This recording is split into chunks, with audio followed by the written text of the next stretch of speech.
2 weeks may sound like a long time to 100% all the 2D Mario games, but that's because we're including all the mainline games, most of the Game Boy variants, and Super Mario All-Stars since it's a full-on remake. Going for 100% in a lot of these games takes much, much longer than you'd imagine. So we're in for quite the ride. And I say we because SimpleFlips was crazy enough to join me for this venture. We streamed the entire thing together and raced to see who could finish all the games first. If for whatever reason you don't know who SimpleFlips is, he's incredibly good at 3D and 2D Mario games, so I expect to lose this race. But hey, who knows what'll happen, right? Before going in, I needed to plan way more than the other marathons that I've already done. I created this entire spreadsheet that has guides for alternate exits, hidden coins, and secrets. This guide may be the only reason we'll be able to 100% all these games. I've honestly been nervous about this for months. I was exhausted after a week of playing 3D Mario, and then Mario Kart. What the hell is 2 weeks of this gonna be like?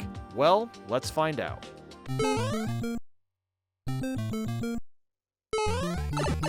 The first day has finally arrived, and this was the one I was most worried about. SimpleFlips and I began, and this insane marathon has started its course. To 100% Super Mario Bros., it's really simple. Beat all 32 levels without using any warps. I'll also be using the same controllers the game's console was on. Now, thankfully, I've beaten this game quite a few times in the past. So while I'm used to SMB1's wonky physics, they still took me a bit of time to get the hang of again. This marathon dynamic is much different compared to the other ones I've done, because I had SimpleFlips on call with me the whole time, and immediately I noticed my mood was better than usual because the both of us were going to be clawing our way through these games together. As for the game itself, I mean, we've all seen it and played Mario Bros. 1 100 times. It's not the greatest game to go back to, especially because so many levels look the same and the jumping momentum can be super clunky. While building speed and running feel fine, jumping is tricky because Mario will kind of lock in place depending on how fast he's going. It's like this in most 2D Mario games, but the physics have been heavily polished as the decades have passed. And the springs are also very inconsistent. It can sometimes be hard to tell how much distance you'll cover after jumping off one.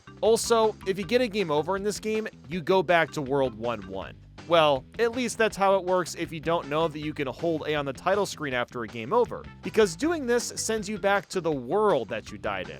So even though the game's save system is BS, it's not the most unfair setup in the world. Simple is not used to SMB1's mechanics and ended up getting a game over fairly early on, but I actually didn't have my first death until 5-4, so I was pretty happy with the progress. But this is not the game that I'm worried about. Anyway, after like 30 minutes, I found my way at World 8. I was cooking along at a good pace, but then I got to 8-4. This level really isn't that bad, but the Hammer Bro right before Bowser is super hard to predict. So I finally got to him, and yep, I died. Okay, cool. That's the first game over, but at least I can start at 8-1 compared to 1-1. After a couple more game overs, I jumped over that Hammer Bro, and then somehow avoided Bowser's hammers, and just like that, was already done with Super Mario Bros. 1. It feels great to have finished this game so quickly. In fact, it only took 58 minutes, but this was just the warm-up. Yup. Next up is Super Mario Bros. The Lost Levels. This one game, is why I was dreading this marathon. To 100% the Lost Levels, I need to beat the main 32 levels without warps, then beat 9-1 through 9-4, get a game over in 9-1 to unlock worlds A through D, and then beat those. This equates to beating 52 of the worst Mario levels ever conceived. I've been so terrified of getting stuck in this game during the marathon that I actually played through it a few times before the marathon even began. This is one of my most hated Mario games of all time because of how awful and cruel the level design is. First off, for a sequel, it does virtually nothing new to make it better. The wonky physics are the same, and the themes are mostly the same as well. There's no new music, or enemies, or bosses. It's basically just an unfair level pack. The BS begins at World 2-2. Like, look at this huge gap. Seems like you gotta make quite the jump to clear that, right? Nope, wrong. Instead, you gotta hit two completely random invisible blocks and then make your way across. the game gives you no clues to do this. You just have to assume that if you're stuck, just jump around like an idiot till a block shows up. And maybe it's just me, but the hitbox collision seems to be even worse than the first game. Like, look at this. In 2-4, I died jumping on a Goomba. Like, how does that even happen? But look, the first few worlds, they aren't too bad. So I was at least getting through them somewhat quickly. World 4 and beyond is where things get incredibly dumb. Look at this jump in 4-3. There's a Koopa that is barely in view, and I have to jump perfectly so I bounce off him to reach the other side. What is this? A bad Mario Maker level? Oh, wait a second. That's the entirety of the Lost Levels. It's just a compilation of bad Mario Maker levels. By the time I was at World 4, SimpleFlips wrapped up Mario Bros. 1. I was kind of surprised to be this far ahead of him, but I have a feeling that both of us are going to be stuck in the Lost Levels for quite a while. But honestly, I think I got this. The goal for the marathon isn't so much to beat the games in 2 weeks, but to hold my composure. For the 3D Mario and Mario Kart marathons, I had a horrible time maintaining my sanity. But this time, I want to get through this without having a rage fit. I eventually got to World 5, and oh boy, they added wind. That's probably the biggest thing they included, and it's also incredibly annoying. You just have to know the wind is coming and already have your jumps planned out in advance, or you're not gonna make it. Then let's talk about 5-3. This level will infinitely loop if you don't know that you need to get up to this pipe and then go down it. Again, there's no context clues to do any of this dumb crap. Oh, and then 5-4 is filled to the brim with fire bars and incredibly tight jumps. This was where the struggle began. I got game overs more times than I could count. Messing up an individual level wasn't even that painful. It was getting kicked back to the beginning of the world. It just felt like I was wasting my time replaying levels I had already beat, only to make a few small mistakes and then, uh-oh, gotta retry it all again.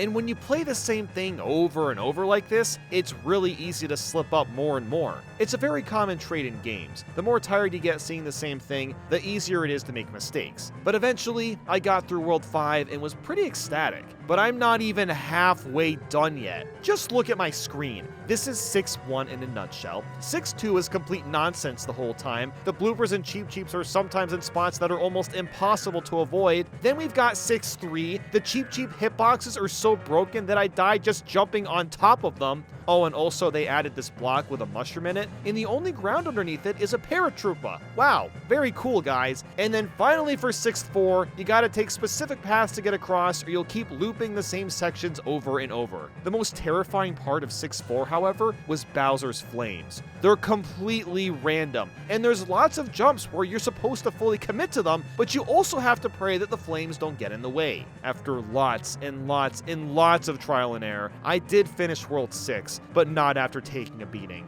At this point, I felt like I understood the game's mechanics and just needed to stay persistent with whatever dumb things were thrown at me next. World 7 wasn't as bad, actually. The main issue was with 7-4. There's a bunch of lifts that go up and down, and you need to quickly jump across them to survive. However, the timing of the lifts can get thrown off sometimes, which makes jumping across them impossible. And I have no idea why the game would do this. It was a pain to put up with. But World 7 really didn't take as long as I thought. I got through it and moved on to World 8. This level brings the BS back at full force. In 8-2, you'll loop infinitely if you don't know that you're supposed to hit this block by bouncing off the paratrooper to escape. Oh, and while that's happening, there's a hammer bro that chases you down, but at least you can use stars to take him out, so there's that, I guess. And then there's 8-3. This one's not any better either. It's filled with hammer bros, and you have no choice but to rely on a bit of luck to jump over and under them in the hopes that their patterns are consistent. There's also a very tricky spring bounce to make where you have to bounce off a paratroopa, and at the end, you can only get across by spawning 2 invisible blocks. Then you gotta move this lift as high as possible, and then you can finally clear the last jump. In 8-4, oh my god, this one is so freaking long. It's filled with so many stupid jumps, 2 Bowser fights, and so many more shenanigans. I can't believe I've spent this much time talking about the lost levels of all things, but I'm dumbfounded at how awful the level design is. You need to understand. I for sure spent the most time in World 8, because stringing this all together was nothing short of a nightmare. I originally estimated that the lost levels would take 4 to 6 hours to finish, but I was already 8 to 9 hours in. But then I cleared it. I finished World 8 and only felt mildly relieved, because I still had 5 worlds to go, and Simple wasn't far behind either. He was working on World 7, so we're basically neck to neck. World 9 was an interesting one though, because it's not hard. In fact, I cleared it with almost no trouble. The levels here are the most Mario Maker-esque of them all. The backgrounds make no sense, and you'll also swim in areas that you normally don't swim in. So after like 5 minutes, I made it to World A, and at this point, I am so done. I don't care if levels are annoying. I'm just running on pure adrenaline and trying to power through the best I can. I barely even remember these levels, and it's hard to distinguish them because all the themes and music are the same as before. In fact, half the levels are the same as the previous levels, but they just add a couple of things to make them slightly harder. I can't express to you how excited I am to escape this game and move on. I'm kind of wondering if I'll ever play Mario 1 or the Lost Levels ever again in my entire life. But after a few more hours, I struggled through the rest of Worlds A through D and finished. Oh my god, the Lost Levels was a freaking nightmare. It took me 11 hours and 19 minutes to finish. Despite all that, I was feeling really good about the day, but man was I drained. Before ending for the night, I started Super Mario Bros. 2 for a little bit of relief. To 100% Super Mario Bros. 2, I need to beat all 20 levels without warping. And I was pretty pumped because I love this game. I get to play as Peach and Float, the bosses like Birdo and Mallerd are actually fun and engaging, there's brand new music, and the controls are a lot better. I got all the way to World 3-2 and decided to call it for the night. Man, day 1 was pretty rough, I'm not gonna lie. But now that the Lost Levels is out of the way and I actually beat it, it seems like all was fine with the world.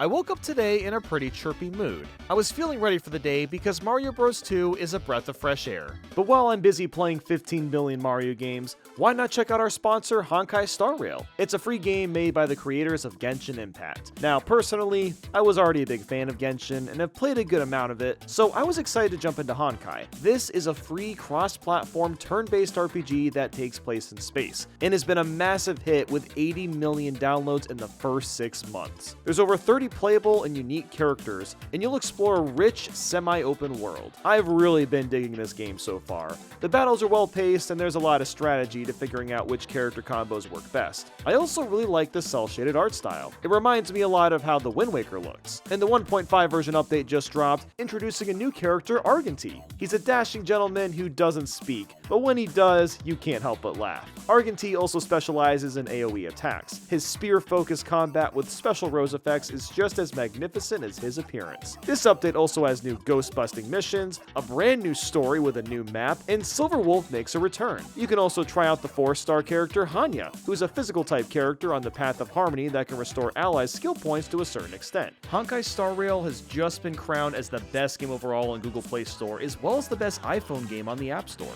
It's a perfect time to start playing the game because you'll get a lot of in-game rewards like 800 Stellar Jades. So go ahead and download the game yourself with the link in the description. Get 10 free polls when logging in for 7 days to get 10 free Star Rail special passes to get Argentee. And use the redemption code on screen or below to redeem 50 Stellar Jade. Thanks to Henkco for sponsoring this video. The only thing that's annoying about this game is that if you get a game over too many times, you have to restart from the very beginning. And as far as I'm aware, there's no code that keeps you in the same world. No, you just have to play the whole thing over. Luckily, there's ways to help combat this. You can use coins in the slot machine and try to get either cherries on the first roll or full matches for some extra lives. And with practice, you can actually time out your button presses and either get a cherry or full match every single time, but it's super precise and I'm not that familiar with the timing. When I got to World 6, I ended up getting a game over because I choked, so I had to restart from the very beginning. But you know what? 20 levels ain't that bad. And I actually like this game, so I didn't mind that much at all. SimpleFlips was also in Mario Bros. 2. This was another game he wasn't as familiar with, so it was taking slightly longer for him to finish. After playing through it again and securing more lives, I made it to war and took that frog out with the power of vegetables. It didn't feel like it, but Mario Bros. 2 actually took me 4 hours and 52 minutes to finish, despite seeming much shorter than that.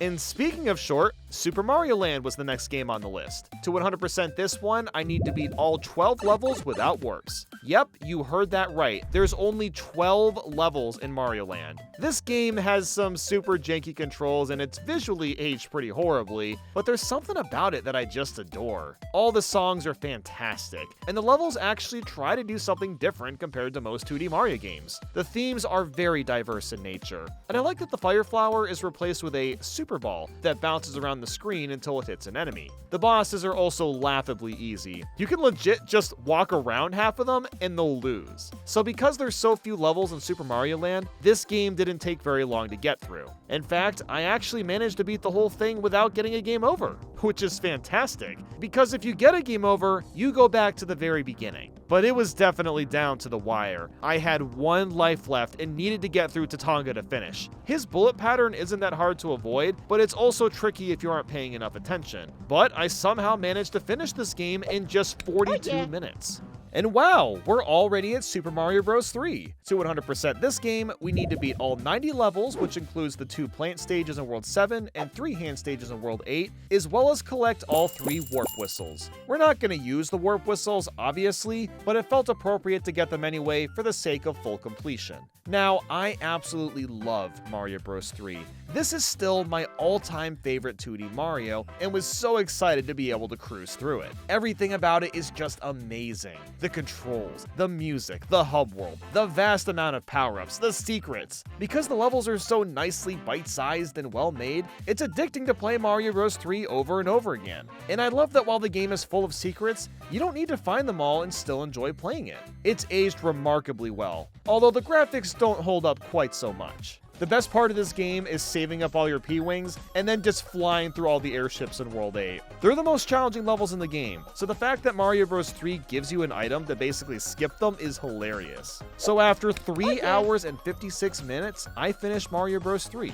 I'm not surprised I beat this game so quickly, but 104 hours is faster than I anticipated. Even though I've been going for quite a while today, I wanted to at least get a start on Super Mario World. To 100% Mario World, I need to beat all 72 levels, find all 24 secret exits, and hit all 4 colored switches. This is where things are gonna get interesting. We're no longer just finishing levels. 2D Mario starts to get a bit more complex from this point forward. And I should also mention that I'm garbage at Mario World. I've never been a fan of the pinpoint jumping physics. It just makes the game feel really slippery. And I know nobody agrees with me on this, but that's just how I feel about it. I much prefer the satisfaction of building speed in Mario Bros. 3 compared to something like Mario World. But this is still inherently a great game. It's just one that I've barely played in the past. In fact, this is where the race between me and Simple could change drastically. He's played the hell out of Mario World ROM hacks for several years, so I already know he's gonna blaze through Mario World and get a head start on me. I'm anticipating that he's gonna hold the lead up until the new Super Mario Bros. Games,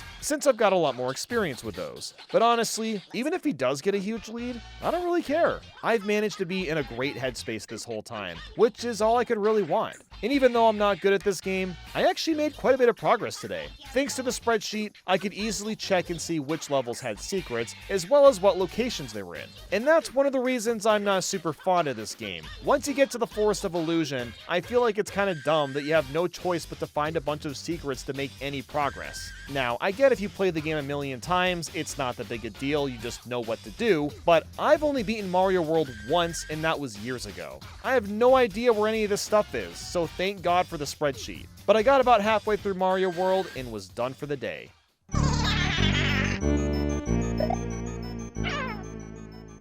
As expected, SimpleFlips got way ahead of me last night, so now I have no choice but to play catch-up. But it wasn't too bad. I was getting stuck on a few annoying levels. In fact, I was struggling with Larry. Now, I imagine most people are like, how? And my answer is, I don't know! Something about the way the platform moves up and down, and the way that you hit him just feels awkward. This was unironically the hardest boss in the game, even though he should be super easy. After taking out Bowser and finding the rest of the secret exits, all that was left was the special world. And the only level I was concerned with was Tubular. You have to keep getting P-balloons and floating across the entire stage while avoiding a ton of obstacles. I thought I'd be stuck in this level for like an hour, but shockingly, I only died like 6 or 7 times. I just squarely focused on where the safe areas were and then executed. After that, I had a few more levels to go and successfully 100%ed Mario World. It took me about 6 hours and 32 minutes, which is a lot less time than I anticipated, but still much slower than Simple's time.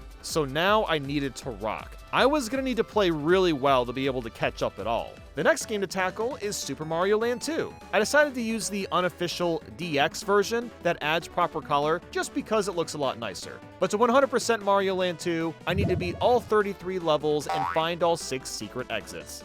Yeah, this game actually has secret exits, and I didn't realize that until very recently. Mario Land 2 is one of the most underrated 2D Mario games if you ask me. It's pretty crazy how much of a glow-up this is compared to Mario Land 1 in every fashion. The controls are much tighter, the pixel art is a lot better, the music is as catchy as ever, and those world themes. These are some of the most creative themes we've seen in a Mario game, period. Tree zone, going into Mario's crotch zone, getting eaten by a turtle zone, and flying through space. It's also neat how Tatanga makes a guest appearance as just a regular boss. It's quite a surprise cameo. Throughout playing this, there was really only 2 parts I struggled with. In Turtle Zone, there's a secret exit that requires me to go down this really skinny water path filled with spikes and fish bones, and it seemed like no matter what I did, the damn fish bone would hit me and I'd have to start the level all over again. His hitbox was just massive, and I burned through most of my lives getting through this. The other part that was hard was the last level. Holy mother of ass, the difficulty goes full-on Baja Blast mode. And it's out of complete nowhere, too. I don't know why Mario Land 2 is easy up until this last stage, but here's the one part of this game that's really dumb. If you lose all your lives in this final level, you lose all the coins to this final level door, which means that you'd be forced to fight all the bosses again to get all the coins back. Why the hell is this a thing? This was clearly added to pad out game time, which is unfortunate because this game is fantastic otherwise. So just before running out of lives, I needed to farm coins and play this slot machine to get extra lives. I also needed to play a good chunk of this last level using the carrot power-up. Yeah, and I haven't even brought up power-ups yet, but the carrot is stupidly OP. If you're really good at mashing the A button, you can basically float until time itself is an illusion. It's super handy for the final level due to the amount of spikes that need to be avoided. And this level's huge too. It goes on for way longer than the other levels in the game. And it all ends with Wario as the final boss. I just love how Wario is the boss, and also they made him super wide for like no reason. But even Wario's kinda scary, considering you get no checkpoints if you die to him. So due to nerves, I died at Wario quite a few times until eventually taking him out. It's actually kind of funny how easy the last phase is. If you just mash with the carrot in the air, you can hit him 3 times in like 4 seconds. But after that, the game was over and I finished it in 2 hours and 39 minutes. That's about how long I expected this one to take, but I completely forgot how tough that last level is. So up next was Super Mario All-Stars. In order to 100% this one, we need to beat all 4 games without using warps. This equates to beating 194 levels. The reason we're even playing this is because these games aren't ports. They're full-on remakes with upgraded graphics and music, and the physics are a lot better too. Because of that, it makes sense to add these to the marathon since they're pretty different experiences compared to the NES counterparts. It's also worth noting that we're not playing the version of Mario All-Stars that added in Super Mario World, because that version changed nothing about that game. The save system is also much more generous. We don't need to worry about replaying the entire world or the whole game again, so in general, these 4 games will be a lot more fun to play. So of course, I started with Super Mario Bros, and my god was it so much better than before. I still got stuck in World 8 for a bit, but at least the controls felt more functional. It's really surprising how few people seem to realize Mario All-Stars is a thing. Everyone just talks about the original NES versions and how great they are when this remake is sitting right here. Because I've been cruising through the games, I've been feeling pretty solid today. At this point, I'm mostly just vibing. After not too long, I finished Super Mario Bros. Again and was popping off, but it was a bit early to be celebrating. And that's because the next game is the Lost Levels again. Yeah, I actually have to play this, but now with better controls. But do the improved controls even fix the game? Well, no, not at all. The level design itself is still horrible and lacks any sort of coherence. And it doesn't help that the graphics, while recreated and look nice, are just being copied and pasted over from Mario Bros. 1, which, obviously makes sense, but because I just finished the Mario 1 remake, it just feels like I'm playing a worse version of this game yet again. But you know what? I'm not too upset about it, because I've somehow managed to catch up to SimpleFlips. Yeah, I'm really surprised about that considering how big of a lead he had, but Simple had to run a short errand today, and that small break gave me enough time to completely catch up to him. And next thing I knew, I took out Bowser after Bowser and was somehow at 8-4 already. Then I took him out, and oh my god, I've already beaten a good chunk of the game. And I say a good chunk because, of course, World 9 and Worlds A through D are included. But at least the hardest part of Mario All-Stars is out of the way. The main thing I was having issues with this time was with D3, because a lot of this came down to Hammer Bro luck. There's like 87 bullet bills being fired at you at any given time, and it requires a lot of really precise jumps and also hoping that a Hammer Bro doesn't get in the way. But after getting through that in D4, I was finally done with the lost levels. But the suffering didn't end there. My thumbs were screaming in pain. This is something you wouldn't think would be an issue, but when you're using an NES or a SNES controller D-pad and pushing down on them really hard for super long periods of time, you're gonna lose circulation in your thumbs. And since I've been using these controllers for 3 days straight, my left thumb in particular was hurting a lot. Even when I wasn't playing, I could feel it throbbing constantly. But that's okay. I'm still feeling pretty good, and we've moved on to Super Mario Bros. 2 again. I feel like the NES game still looks decent even today, but man, the glow up on the SNES remake holds up super well too. The controls feel very similar, although maybe it's not quite as slippery. The Bob-Ombs also have proper arms and legs, and I'm kind of obsessed with them. I also don't need to rely on the slot machine as much, which is nice. One thing that is a bit different is that I switched to the Pro Controller so I could use the joystick. That's how much my thumb was aching. And the Pro Controller is not ideal, as the joystick is known for having misinputs sometimes. But even so, I was breezing through the game, and also going for a cool wall clip at the end. If you slide and jump off this chain in the right spot, you can clip through the wall and skip a massive chunk of 7-2. It wasn't really necessary to do this considering I was making great time already, but I thought it would look kind of cool, and after a few minutes, I got the clip and took out Birdo. And just like that, we were done with Super Mario Bros. 2. Again! Which means I just have to finish Mario Bros. 3. SimpleFlips ended up getting a bit of a lead today still, but not by much. He was maybe a few worlds ahead of me. It's really surprising how close this race has been, but looking back, it makes a lot of sense. Even though he's played an immense amount of Mario Maker 2, that game's physics are way different to everything we're playing for the marathon. And the reason for that is because we were both adapting to the controls as we were going along. There wasn't really an advantage on either side. But moving on, getting to play Mario Bros. 3 again with better graphics was such a treat. I was massively chilling the whole way through. Despite how enjoyable this game is, it was also 1 AM and I needed to get to bed. So I got through a good chunk of World 6 and was ready to finish up. But little did I know the hell that was brewing the next day.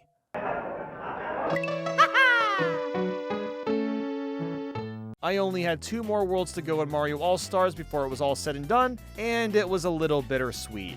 Now, I would be playing Mario Bros. 3 in a few days anyway, but Mario 3 to me is like hanging out with a best friend that you never get to see, and they only visit like 3 or 4 days out of the year, so you're always sad when it's over. And next thing I knew, Bowser's butt fell into the pit of shame, and it was done! I finished Super Mario All-Stars in 9 hours and 36 minutes. This is another game that I didn't expect to knock out so quickly, but now it's time. Super Mario Bros. Deluxe on the Game Boy Color. You may think that the 100% conditions are straightforward, right?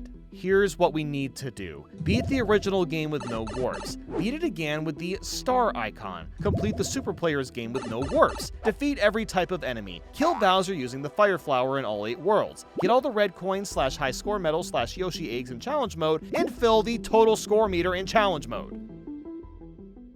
Now you may be asking, why on earth are there so many random requirements? Well, that's because this game has achievements. Yep, I'm not joking, there's actual achievements to unlock that give you photos after completing them, in a Game Boy Color game. The only 2 things we can unlock are trying multiplayer and using the infrared link. And that's because we're obviously streaming from far away and aren't using actual Game Boy Colors to play this. And as if things couldn't get worse, just look at this game! I mean, it does run surprisingly well and is faithful to the NES version, but good golly gravy! Look at the screen crunch! It's so bad that this game has options to move the screen manually just so you can see better. I wasn't sure how much the screen crunch would hinder the actual game, because it's been about 20 years since I've played it. In fact, Mario Bros. Deluxe is the first Mario game I ever played, and I still remember beating it when I was like 7 or 8 years old. I also like how in between levels, there's a little map that shows Mario physically walking from level to level, so there's some pretty neat quality of life features packed in, and for whatever reason, the Fire Flower flashes shades of pink in this game, which makes it look very much like the Bubble Flower from Mario Bros. Wonder. But how is the remake itself? How does it play? Well, it's definitely harder than the original version. I found myself moving the camera up and down by accident all the time, because the camera controls had to be mapped to the same D-pad that we're using for moving, because there's only like 5.5 buttons on a Game Boy Color. They didn't have a choice. I also needed to play a lot more cautiously. Running ahead at full speed was a horrible idea if you didn't know exactly what was coming. Doing that would often lead to running into enemies by accident. But after a little over an hour, I managed to beat the original game. So it's nice to knock that out, but now I get to do it again with a star icon. What's the difference though? A star icon?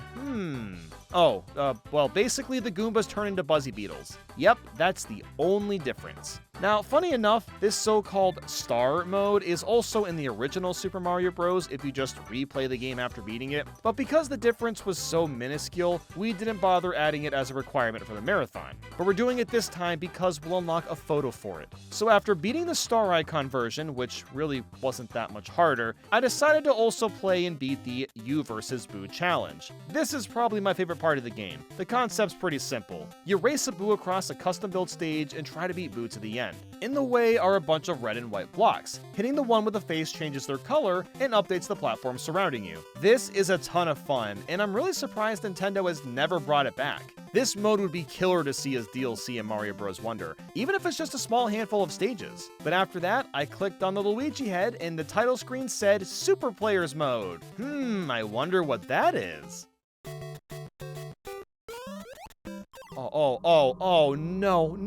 No, it's the Lost Levels again, but now with screen crunch! Oh god, Nintendo, why did you feel the need to include this? There's only one good thing about playing the Lost Levels again. Not every stage is included. World 9 and Worlds A through D aren't playable. Although, funny enough, all these stages are hidden in the game's code still. They also removed the wind from all the levels and made some of the jumps slightly easier. So in a way, this is the best and worst way to play the Lost Levels. They make the game easier, but only because we're playing in a crunchy 4:3 ratio. Since I've already played through this awful game twice, getting through it a third time was not as painful as I expected. I already knew it was coming up, so I was hoping to only get stuck at the very end. Simple at this point was only slightly behind, but again, we're still very close. I'm starting to wonder if we're just going to end up being neck to neck for the entire marathon.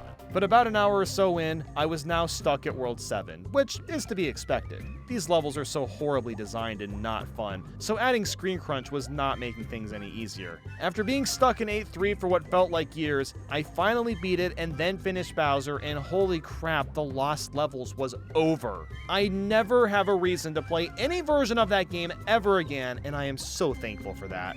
The only thing left to do now is the challenge mode. At first, this seemed like a really fun and enjoyable way to replay the levels. Each stage has a hidden Yoshi egg and 5 red coins. It wasn't too hard to find these things because I made a spreadsheet that showed me all the locations. However, there were a few problems with this. Some of the red coins are hidden in obscure spots that nobody would ever find without a guide, so it's a good thing we've got help for that. And for whatever reason, there was one level in each world that was absurdly difficult. I think I spent like 20 to 30 minutes getting the score, red coins, and Yoshi egg in 1-2 of all places. I'm not sure why the game randomly gets so hard, but it made this challenge mode slowly feel more and more like a chore.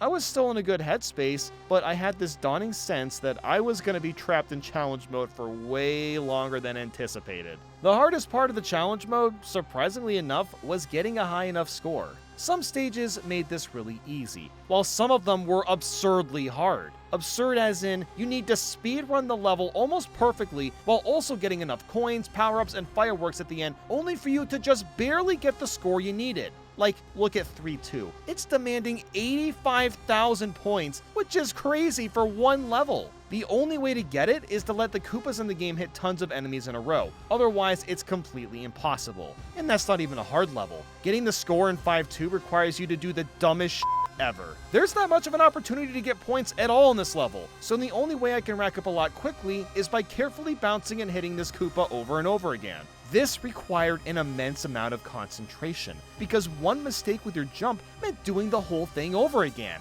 Did the developers at the time not test these challenge stages? Who in their right mind wants to bounce off a Koopa 80 times with no mistakes and then pray they get to the end without choking? And oh my lord, I have gotten so tired of this music. I've had to listen to the overworld theme for almost 5 days straight, and I'm ready to rip my ears off. Now yes, I could fire up Spotify or something, but I don't want to do that because listening to the sound effects help with timing, so I have no choice but to push through. By the time I got to World 7 and 8, it was incredibly brutal. I was so exhausted from playing Mario 1 stages that I wasn't making any progress. I started to play stages out of order just to freshen things up, but it didn't really help that much. At this point, I just needed some sleep, considering that I sunk almost the whole day into Super Mario Bros. Deluxe and still wasn't done. So I was gonna have to play it again for day 5 for who knows how long.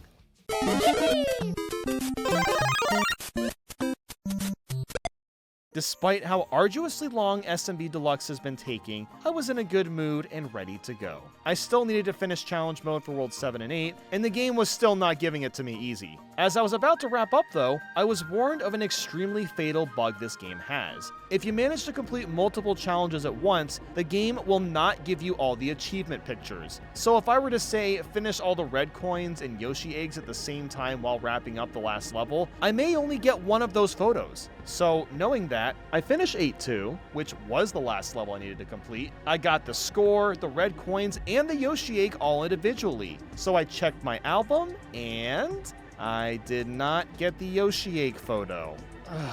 You've gotta be kidding me. I followed the game's glitchy rules and I still got the bug. If you're curious what the photo looks like, here it is. Yep, that's the photo. That's the glory I missed out on because of this fantastic bug. Although I guess it technically doesn't matter because you can see on my screen that I did everything. The game just didn't want to give me the photo. But I had one more award to get. Maxing out the challenge meter. You see this bar on the bottom that isn't full? Yeah, I have to fill this freaking bar to get the last award. But you might be confused because I already got the challenge medals for every stage. Shouldn't that have been enough to fill the bar? Okay, so I currently have 1,044,700 points, but I need to get 1,160,000 points. So that means I have to replay stages and try to squeeze out an additional 115,300 points. Why such a specific number? And why is it so much higher? Dude, I will never escape this Game Boy game's clutches. It wants me to play this for the rest of my life, and maybe it'll let me reach 100%. But I have to die for it! Okay, sorry. Maybe that was a bit far. Do you want to know what I had to do to get an extra 100,000 points? More Koopa jumping! This is so stupid. I almost can't be upset because of how absurd this is. I deliberately had to scrub through all the stages and look for places where I could do Koopa bouncing to squeeze out an additional 5,000, 10,000, 20,000 points per level, which may not sound that bad, it's pretty good, but achieving an additional 115,000 points is an insane ask. So that's what I spent several more hours doing today, trying to find levels where I could do the stupid Koopa bouncing. Now, I bet some of you were thinking, oh, just do the one-up trick in 3-1. That would rack up a ton of points, right? Well, guess what? The shell breaks after 8,000 points, and I know that because SimpleFlips tried the strategy last night, and it didn't work for him. Look, I think Mario Bros. Deluxe as a game has a lot of great things to offer, but going for 100% is somehow one of the most obnoxious things I've ever done in a Mario game. After spending half the day replaying stages, I figured out that I could get a good chunk of points in 4-2, which let me finally finish the score bar and 100% the game. Just kidding! Ha ha ha! I'm not done yet! Oh my god! I'm not done because I forgot to kill Bowser with fireballs in all 8 worlds. At least I'm able to just travel to whichever world and level I want to, so yippee yahoo for that. But you're not gonna believe this. Even doing this was challenging. Especially for World 7. I needed to retain a Fire Flower for the entirety of World 7. That's because I can get one power-up in 7-1 and another in 7-3, which means I had to survive 7-2's complete RNG bullshit and also get through 7-3 and 7-4 without any mistakes. But I've been playing this game for what, like half my life at this point? I knew I could do it. So that's what happened. I knocked out Bowser with fireballs, I got this fantastic photo filled out, and was finally done with this behemoth. It only took a quick 17 hours and 52 minutes, so no big deal. I guess I'll just crawl my way over to the next game if I have any energy left. Finally, we can move on to Super Mario Advance. For those that don't know, this is Super Mario Bros. 2 again, but with better graphics, and the characters talk to you. This is as far as you go. Just what I needed. To 100% Super Mario Advance, I need to beat all 20 levels without warping, and then beat the levels again while collecting all 40 Yoshi eggs and 100 Ace coins. This is why we're playing the Advance remakes, because they all have exclusive content that none of the other versions have. These are actually the versions of the games that I grew up with. Well, mostly just Advance 1. I loved this game as a kid, and even now it's still fantastic. The only drawback I could really argue is that it's too much on the easy side. Getting lives and extra health is so much simpler. Just as one example, if you collide multiple enemies together, then you'll get free hearts for it. There's also a brand new boss in this game. In World 3, you fight this creepy Robo-Bird thing, and the only way to defeat him is by throwing these massive eggs at it, so that's kinda neat. After a bit of time, I finished the main game and moved on to the extra stuff. The Ace coins aren't too hard to find, as they're usually just out in the open waiting to be grabbed, but the Yoshi eggs are a bit of a different story. There's 2 in each level, and they can only be found in the subworld, meaning you have to throw the potions in the right spot and hope there's one nearby.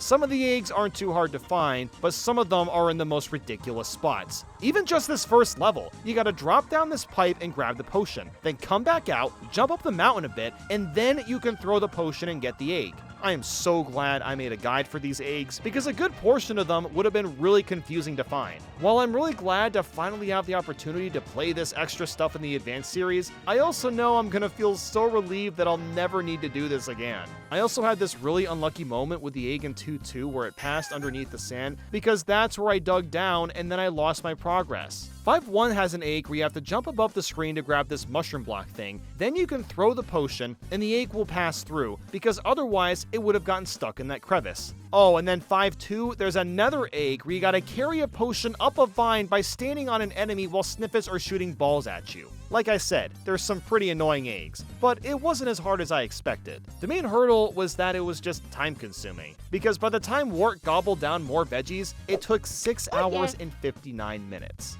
But the day was not over yet. We're already moving on to Super Mario Advance 2, this game being a remake of Super Mario World. To 100% this, I need to beat all 72 levels, find all 24 secret exits, hit all 4 switches, and collect all 360 Dragon Coins. The only reason we're getting the Dragon Coins this time is because there's a reward compared to the original game. You apparently get this super cool cutscene at the end, and the coins also transform. While in the original game, you just get a 1-up for getting all the Dragon Coins in any individual stage, so not really worth much. There's actually a lot of really cool things about this remake. For one, you can play as Luigi, who I was rocking for quite a while. He has a higher jump and takes more time to build speed, so I actually quite liked it because it unironically made the game feel less slippery. There's also Dragon Coins in most of the levels that didn't have them before, as well as a bunch of small improvements. The only real downside this game has is that it looks blown out to shit.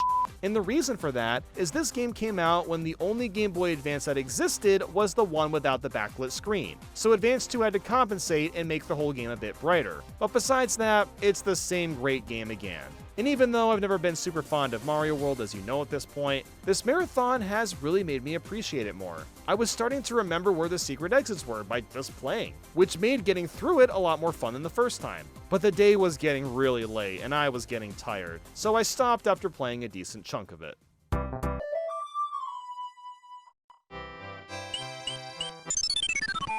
Despite being 6 days in, I somehow still have the same amount of energy as I did on the first day. Maybe I'm just used to these marathons? I'm not really sure, but the goal was to finish Advance 2 and get as far as I could into Advance 4. Also, surprise Carl cameo! Carl came in to work on some rough cuts for this video, so he popped into the stream to see how it was going. I was surprised how much I was enjoying Mario World today. Finding the Dragon Coins wasn't too bad either. I was just kind of grabbing them as I was going. Another cool addition is the inventory screen. screen. You can see which levels you've gotten all the dragon coins in and helps you keep track of them. The only dragon coins that were a pain in the butt were the ones in Valley Fortress. Their placement was pretty ridiculous at times, requiring you to make super precise jumps to get them all. But after beating that, I was finally done and I got the epic cutscene. Washed out. I'm gonna have to look again.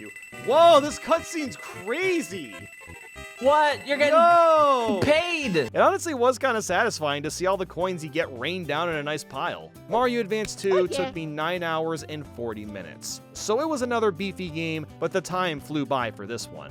After this is the last Advance game, Super Mario Advance 4. And no, we're not playing Advance 3 or Yoshi's Island because they're Yoshi games where you play as Yoshi. You're not gonna tell me otherwise. But anyway, to 100% Mario Advance 4, we need to beat all 90 levels, which includes the 2 plant stages of World 7 and the 3 hand stages of World 8, as well as get all 3 warp whistles. But that's not all. We also need to clear all 38 e-reader levels and collect all 147 ace coins and 8 e-coins. As you can imagine, I'm absolutely stoked to play a remake of Mario Bros. 3 again because it's so damn replayable. And you may also be wondering why the screen doesn't look like it was fried compared to Mario Advance 2. Well, at the time that this game came out, the Game Boy Advance SP released, so I imagine they didn't feel the need to blow out the picture because it has a backlit screen. I really don't have much to say about this run-through since this is the third go, but I did finish the game with 179 lives. That's because for whatever reason, the level where I normally farm lives gave me way more than usual, so I just kind of had a bunch extra the rest of the way through.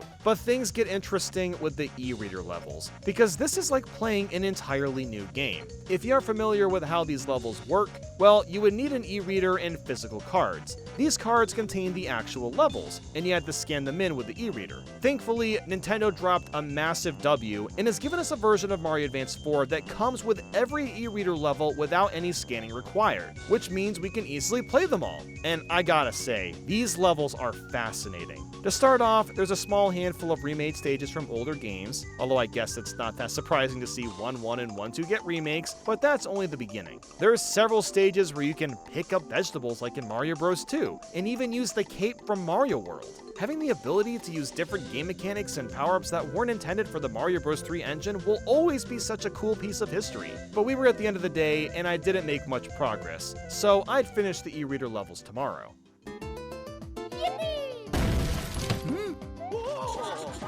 Halfway. We are already halfway through the marathon. It doesn't even feel like it's been that long. And even crazier is that SimpleFlips has been at my pace pretty much the whole time. I'm honestly starting to wonder if I have maybe a chance of winning this race. But I can't think about that right now. It's time to tackle the rest of the e-reader levels, and there's quite a few of them to knock out still. As I was playing through them, there were two things that were very distinct and stuck out. One, a lot of these levels were really tough. Some of them took me multiple tries to get through, especially since I was going for all the extra coins. And two, there were so many mazes. I did not realize how many maze-themed levels were included. I have beaten these levels in the past for fun, but I wasn't going for the extra coins. But now that I am going for them, I'm only just realizing how deep and complex some of these levels can be. Like, just look at this example. There's over 10 freaking doors and they all lead to specific rooms. On one hand, I think that's really awesome to have challenging levels, but I also wish they weren't so maze-oriented.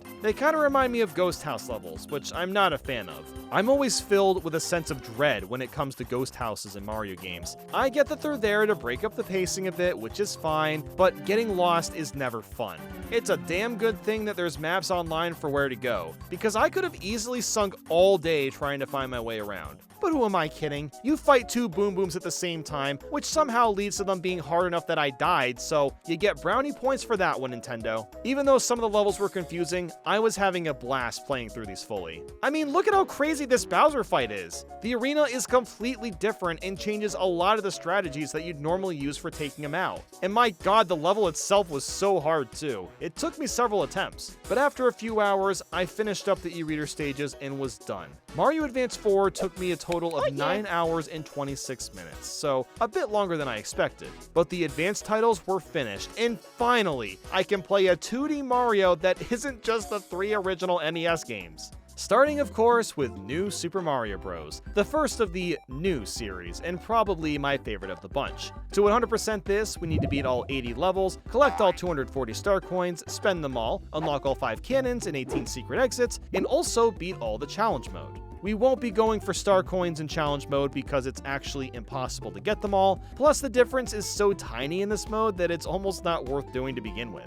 But on to the game itself. While I knew at this point I was feeling confident in finishing the rest of these games on time, this could potentially turn into a massive slog. All 5 of the NSMB games we'll be playing are remarkably similar, so after the DS version, I may start to feel a bit drained. But that's not how it started. I was having a blast at first. We may not be in widescreen yet or have the most polished controls, but there's so much that's great about New Soup on the DS. The unique bosses, the great castle music, the blue shell item. I could go on for quite a while. And something pretty neat happened today. You want to know what it was? The Zelda movie was announced! It was really funny because I thought my chat was trolling for 30 minutes until I checked Twitter and saw Miyamoto himself made a tweet. I'm excited and terrified of what could come from a live-action Zelda film, and that's all I'll say on the matter. But anyway, I just kept chugging along and, as usual, played worse and worse from exhaustion. By the time I got to World 8, I was getting stuck on levels for like 30 minutes for no real reason. One of the castle star coins was making me super frustrated,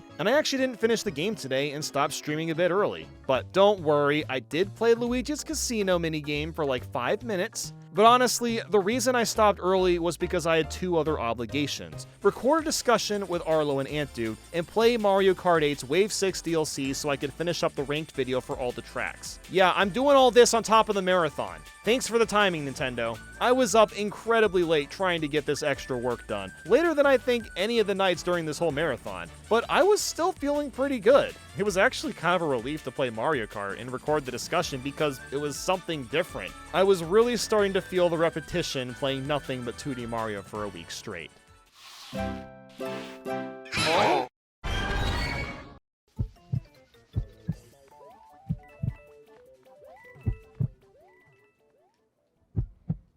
I hit the wall today. This was the one day throughout the whole marathon where I was just in a bad mood. I finished up New Super Mario Bros. And started the challenge mode, but it was really settling in. I still had to play 4 of them, and the thought of playing 4 games that are so similar was just dreadful. But I persisted on, and just tried to play the best I could. If you're wondering what the challenge mode is, by the way, the only difference is you can't go back and forth in the level. So it's just like the original Mario Bros. 1 where the camera doesn't scroll backwards. That's literally it. Because I wasn't going for star coins, I was able to get through the challenge mode pretty quickly. It was also kind of neat spending all the star coins at the shop too. You unlock all these skins for the bottom of your screen. The amount of time this game took to finish was 12 hours and 8 minutes, which is actually about as long as I anticipated. But it was now time to move on to New Super Mario Bros. Wii. To 100% this, we need to beat all 77 levels, collect all 231 star coins, spend them all, unlock all 6 cannons, and 15 secret exits.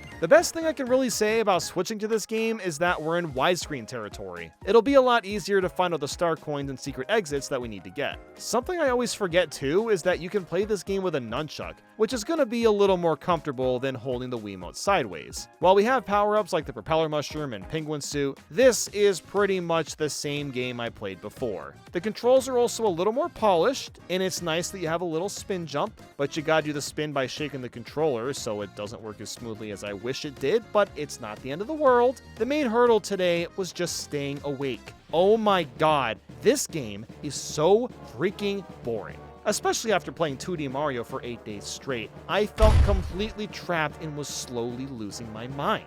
All the little things were starting to pile up. If I missed a star coin, I had to wait for the flagpole animation to finish, wait for the game to load me back into the hub world, then you click the level again, watch the blank title screen reveal the name, and finally load back into the level. The pacing in New Soup Wii is unbearably slow, and it feels more enhanced for me just because of how much time I've spent playing 2D Mario. Even look at the notes Carl made when cutting the rough draft for this day. World 3 B-roll and level finish. It was very uneventful. World 5 B-roll, nothing happened, Lamau, you're just cruising. Audio starts to get crunchy, envious, tired, and annoyed. Yeah, that also started to happen. Look, I'm someone that needs alone time at least a couple times a week to recharge the social part of my brain, but I have had no chances to do that the past week. SimpleFlips was cracking jokes as usual. Meanwhile, I just wanted some silence for a day or two. In hindsight, I felt bad about my mood because my chat kept asking if I was okay, and yeah, I mean, I was fine. I just didn't want to stream that day. But I also think a lot of the problem was just the game I was playing. Felt like my life was running in slow motion and I couldn't get out. If you're still in high school or remember high school, do you remember how painful it was waiting for the last 10 minutes of class to end before going home? You just sit there with your backpack already on your shoulders. You're ready to bolt out of that damn door. You're staring at the massive clock and you're just staring at it, watching the time slowly tick away. Maybe you were even holding your breath over and over again because you were bored seeing how long you could hold your breath. Or maybe that was just me, I don't know. But saying all that, I did not get through New Soup Week today. I actually ended up playing a couple levels into World 7, and then I was done. So I'll finish it tomorrow and hopefully be a bit more chipper as well.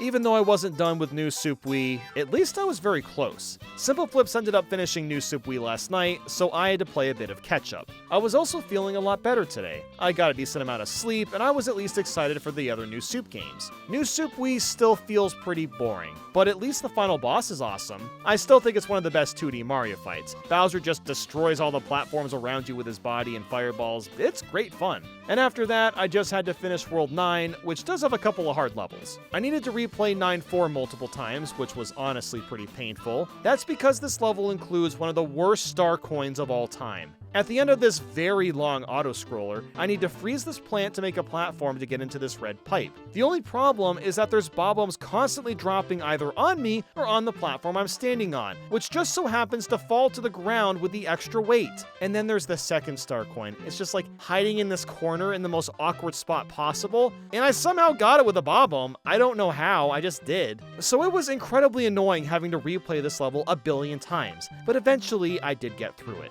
9-7 was also tough and is generally considered the hardest level in the game, but I'd argue that only getting the third star coin is tough. It's hiding behind a bunch of ice blocks, and you kind of have to get lucky with the fire bro, or throw your own fire in just the right spots to get it without dying. And then that was it. I was basically done. I just had to spend all the coins on the hint movies, which actually took quite a while. There's like 100 movies to unlock, most of them being completely worthless. Now, don't get me wrong, there are a couple of fun ones to watch, but holy crap, this takes forever. Like, why do the menus have to be so bouncy and laggy? Don't make me bring up the high school clock again. But the weird thing is that I was missing a couple of movies. That didn't really make sense to me. Like, how is that even possible? Well, guess what? It turns out I didn't use the canon in World 6. And after doing that, I unlocked the last couple of movies. That's very strange that you have to actually use all the canons, but after that, I was actually done, and this game took 9 hours and 13 minutes. But boy did it feel. But the next game, of course, is New Super Mario Bros. 2. To 100% this one, I need to beat all 94 levels, collect all 282 star/moon coins, unlock all 4 cannons and 15 secret exits. I also need to play all the hidden rainbow stages, get 1,110 lives, and finally complete all 10 DLC packs. The only thing we won't be doing is getting 1 million coins or maxing out the coin counter, and that's mostly because it's a colossal waste of time and wouldn't be that interesting to do at all. The only rewards you get for that is a gold Mario statue and a gold raccoon Mario statue.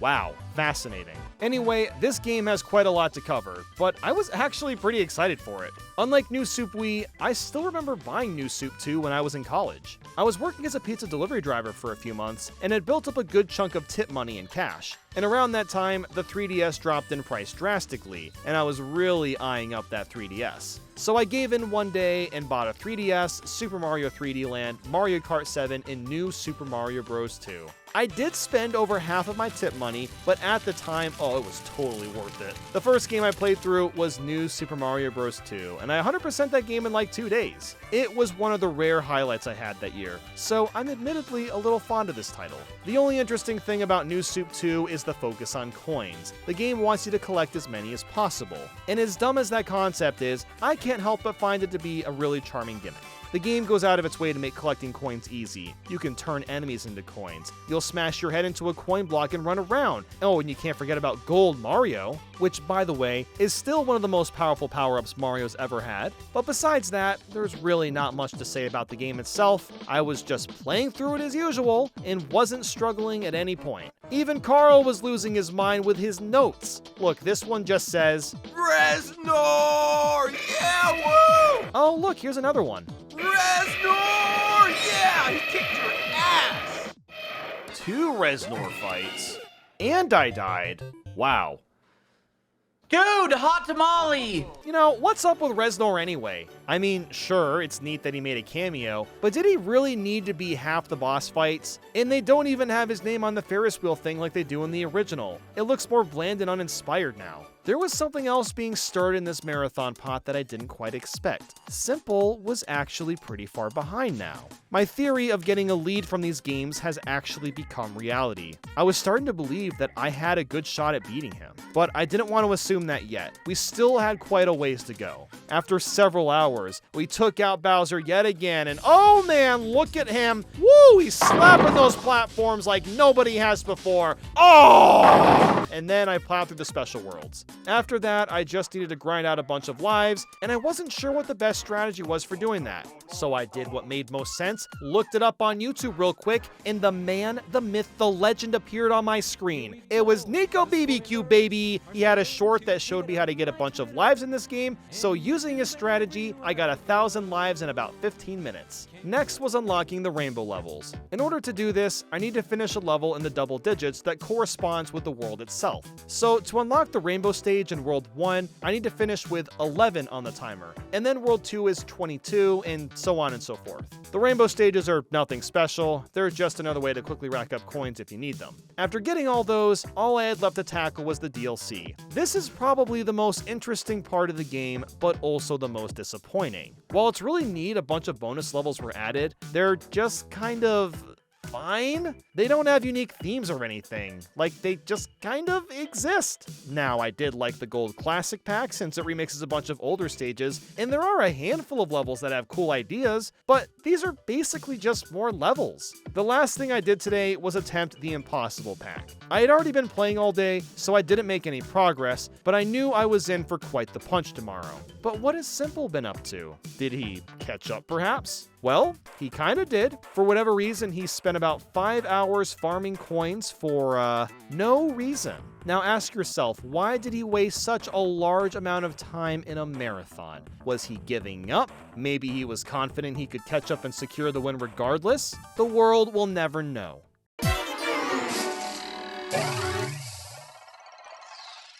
I was pretty tired today, but also feeling determined. I've never actually beaten the Impossible Pack, so it was going to be my first time today. These 3 levels that I have to conquer are all insanely difficult and frustrating. The first level starts off okay. You're just in some water and you got some fish to avoid. But after that, you're on this Ferris wheel thing that only moves when you stand on the sides, and you have to avoid bob-ombs that randomly fall out of pipes while also avoiding tons of birds and Lekatu. This segment is so difficult because the ground is constantly shifting, so it's really hard to figure out how to jump around all the enemies at any given time. And as if that wasn't enough, there's one more segment with a bunch of Hammer Bros and Chain Chomps. Then the second level has tons of tight wall jumps, while also being forced to avoid fire amps that chase you around the whole time. The third and final level is the hardest of them all. Poison constantly rises and falls, covering the entire course every few seconds. You need to jump off these note blocks at just the right time to survive, while also avoiding a barrage of enemies. And let's keep in mind that you get no power-ups. The only forgiveness is an occasional checkpoint flag that gives you 1 hit point. So you're really left on your own to battle these stages. For the first stage, the best and only strategy you can do is steal Lekatu's Cloud with a bob-omb. Because if you don't, then a Spiny's gonna eventually hit you. Everything else just comes down to reflexes and understanding how the enemies work. I'm just gonna damage boost now. Okay. Well, that'll never happen again. As for the second level, I don't really have strategies for this one either. The only thing I can say is you have to find a path that works for you, as there's several to pick from. But eventually... Yes! Oh! Okay.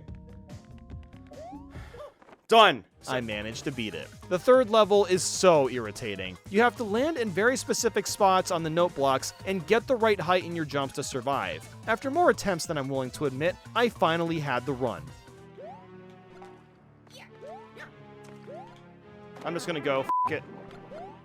Oh my god, it's over! Why didn't I just do that before? And that wraps up New Soup 2. I spent a total of 12 hours and 1 minute on it. But we're not done yet. Now it's time for New Super Mario Bros. U. In order to 100% this one, I need to beat all 82 levels, collect all 246 star coins, and unlock all 12 secret exits. I also need to catch Nabbit once in the first 7 worlds, and beat the Boost Rush and Challenge Mode levels. The only thing that isn't required is getting gold medals in Challenge Mode, seeing as you don't unlock anything doing so. Since we're finally allowed to pick multiple characters, I let chat pick who to play as, and they all went with Blue Toad.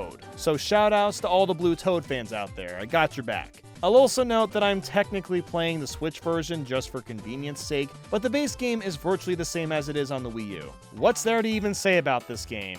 I don't know, the twirl move is back. Let's see, yeah, there's that. Well, the acorn suit, that's kind of cool, yep. Wow, this really is just another new Soup game. And to think I was calling the Wii version slow, too. Just look at this cutscene. Okay, cool. Come on. Oh my god, hurry it up. Oh my, yes, I get it. Oh my, get to the point. Oh my god, come on. I see what we're doing. Can the cutscene just end?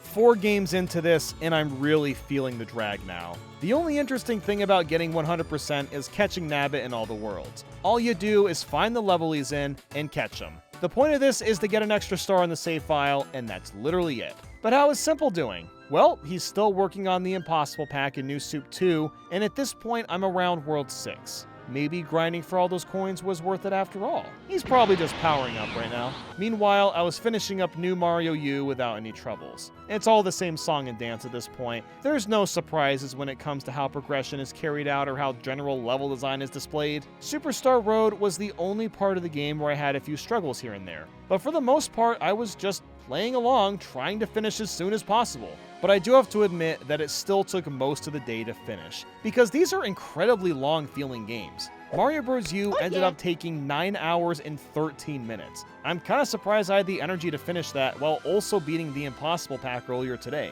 So after Mario U, I decided to start the next game before tackling Boost Rush in the Challenge Mode. And that, of course, is New Super Luigi U. In order to 100% this one, it's the same requirements as before. Beat all 82 levels, collect all 246 star coins, unlock all 12 secret exits, and catch Nabbit once in the first 7 worlds. There is nothing different at all besides the level design itself. All the levels here are much shorter and more tightly condensed, which is fantastic, because it means I'll be able to plow through Luigi U slightly faster than Mario U, assuming I don't get stuck in any of the levels for too long. But I had been going for at least 12 hours, so I only did a few stages before hitting the hay.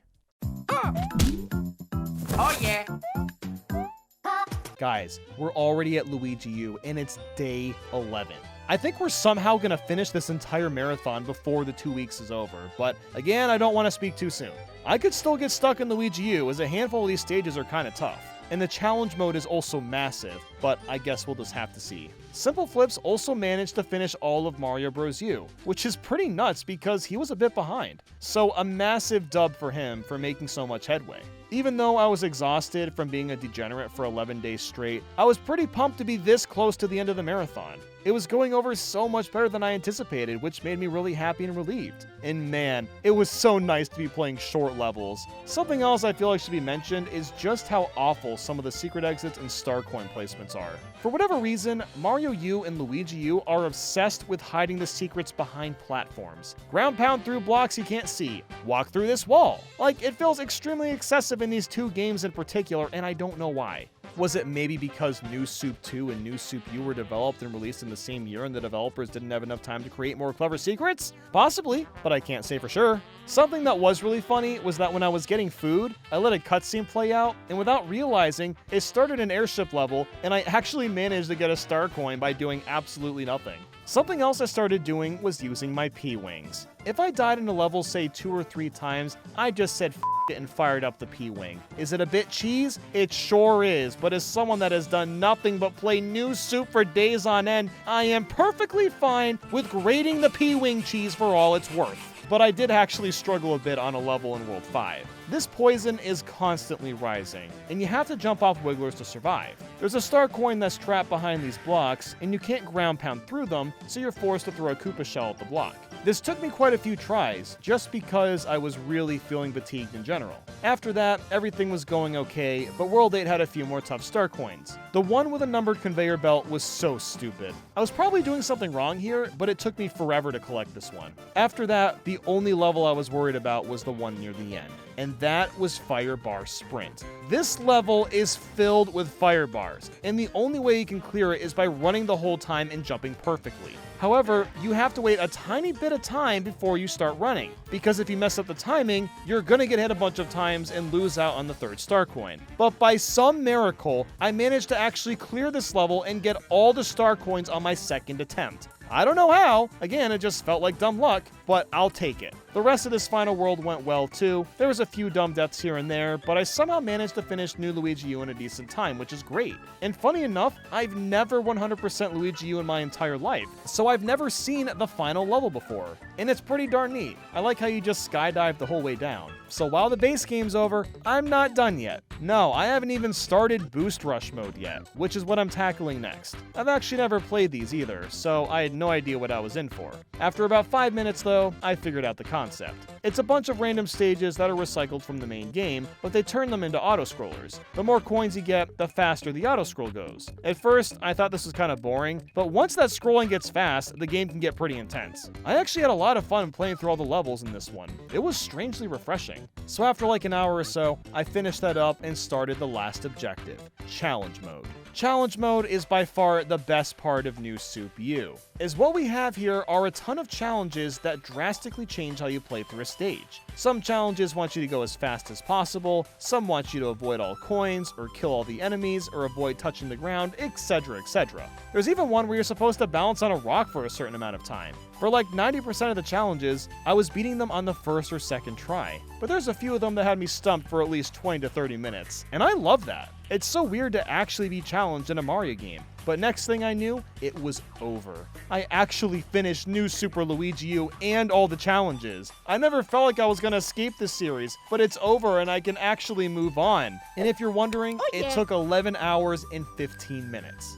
And now to move on to Super Mario Bros. Wonder. To 100% this one, I need to beat all 129 levels, collect all 225 Wonder Seeds, and 306 10 Flower Coins. I also need to touch the top of every flagpole, find all 11 secret exits, collect/buy all 24 badges, and purchase all 144 standees. This seems like it's going to be the longest game of the bunch, but I really don't think that's going to be the case. After staring at some of the blandest games of all time, diving into Mario Bros. Wonder for the very end was a surreal experience.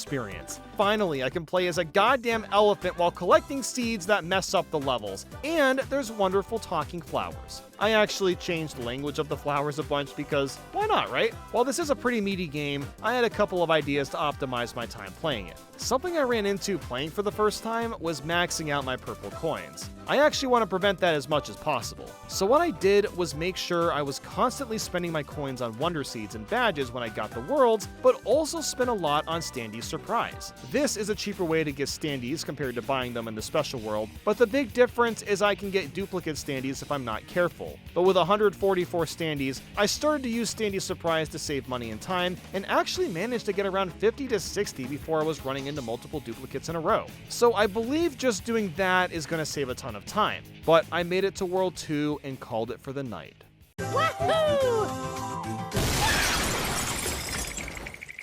I have no idea how long today is going to last, but I am determined to play this game until I get 100% even if it destroys my sleep schedule. SimpleFlips finished Luigi U and the challenges last night, so both of us are on the last game. The only difference is Simple streamed for 19.5 hours finishing. That is much, much later than he usually streams, so he'd be starting Mario Wonder much later today. So I was about to get a massive lead on him, and potentially beat the entire game before he even starts. but what really mattered at this point was just making progress and keeping my head straight. The only thing now is that I'm just so tired of streaming and playing games. It's gonna be really nice to have a bit of a break when this is all over, but we're almost at the end. Something that's really nice about this game is that if you die and get a 10 flower coin, it still saves as long as you finish the level. It's a really nice quality of life feature, and no timer is a huge plus as well. The best part of today, though, was talking about Shrek with the chat. There's rumors that Shrek 5 is coming soon, and I'm honestly pretty hyped for it if I'm gonna be honest. So for like 20 minutes, we just talked about which Shrek movie is the best. And look, I've got an official ranking for the series that I'm gonna be releasing now to the public from worst to best. Okay, here we go. Shrek the Third, Shrek Forever After, Shrek, and Shrek 2.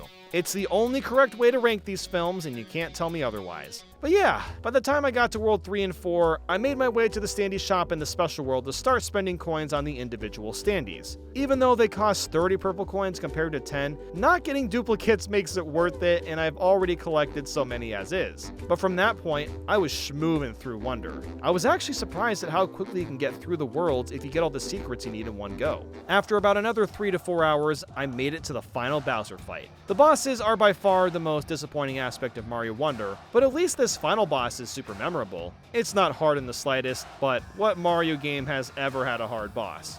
Exactly. After beating him, all I had to do was buy the rest of the badges, finish 2 more levels, and start farming coins for the rest of the standees. The last 2 levels are some of my favorites the game has to offer. Wonder Gauntlet throws a ton of wonder effects at you, and the way it's all compiled together is a lot of fun. I also somehow survived this bad jump. I wall jumped for like 30 seconds, and then out of nowhere, I was on the ground safe and sound. But now, onto the final test badge marathon. This is the most difficult level in the game, and it tests you on your skill with most of the badges. I really wish more levels in Mario Wonder had this kind of difficulty, or at least a more heavy focus on specific badges, because this level is incredibly satisfying. There's a couple sections in particular that are really tough, the hardest ones being the spring feet and invisibility. Timing your jumps to these fire bars is super precise, and then just trying to figure out where you are with invisibility is hard too. But it's not even that this section is hard, it's the fact that it's at the very end. If you die, you gotta go back a few sections before trying it again. And if you don't get the gold flagpole at the end, you'll have to play the entire level over to get it if you want 100%. But luckily, I've played this game a lot the past month, so I was pretty accustomed to what was coming. And I think I spent maybe, I don't know, 30 to 40 minutes before finishing. It still took me a while, but it wasn't nearly as daunting as I expected. After that, I started replaying the Sugar Star trial over and over, and that's because I need purple coins, and I can get 30 for every run through. But that's when I realized that all the bonus levels get unlocked after beating the game, and doing those net you way more purple coins. So I quickly played through those, and that alone almost gave me enough standees to finish. Well, back to the Sugar Star trial for a bit. I did that, went back to the standees, bought the last standee, and oh my god, it's over! Holy crap, I actually 100% all the 2D Mario games in less than 2 weeks. I can't believe it was possible.